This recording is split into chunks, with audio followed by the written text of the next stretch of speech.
Continuously variable transmissions, or CVTs, offer a seamless driving experience by using a belt and pulley system to provide an infinite range of gear ratios.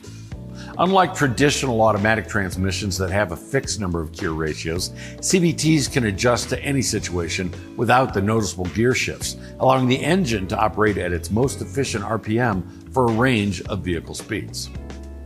While CVTs provide some unique benefits to drivers who don't enjoy the sound or sensation of their vehicle changing gears, they also provide some unique challenges to your DIFM customers who work on them. For example, if a transmission doesn't have any gears, how do you know if it is shifting smoothly or slipping? The answer is to not go on feel or compare it to an automatic transmission.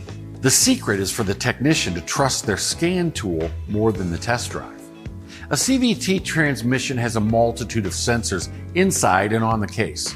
These sensors measure the speed of the variators, positions of the stepper motors, solenoids, along with temperatures and pressures data.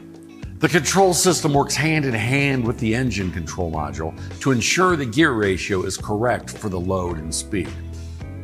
Think about a slipping transmission. When a technician is test driving a vehicle, the slipping of the transmission can be felt as a flare of engine RPM and the lack of acceleration.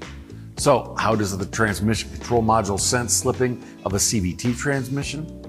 If the problem is a slipping belt or chain, it will look at the engine RPM and the speed sensors on the input and output variators.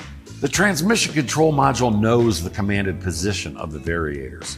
If the chain or belt slips, the speed of the input will not match the expected speed of the output variator. This discrepancy would cause the transmission control module to set a code. Some codes will use the word plausibility error in the code descriptions when these problems occur. And the same is true with a shutter in the transmission. The transmission control module will look at the crankshaft position and its sensor on the input and output pulleys. It will also look at the actions of the solenoids to decide to adjust shifts or set a code. Think of it as a misfire monitor for shifts.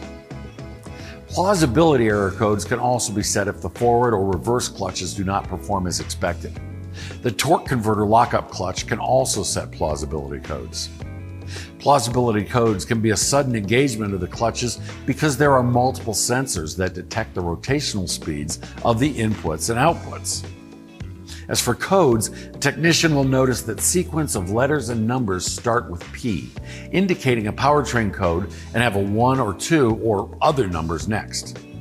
These numbers indicate it is a proprietary code that is typically unique to the manufacturer and the CVT transmission. Some codes might have letters in the 3rd or 4th position. To decipher these codes, they'll need service information or a scan tool with the correct software to interpret the name of the code. Thanks for watching.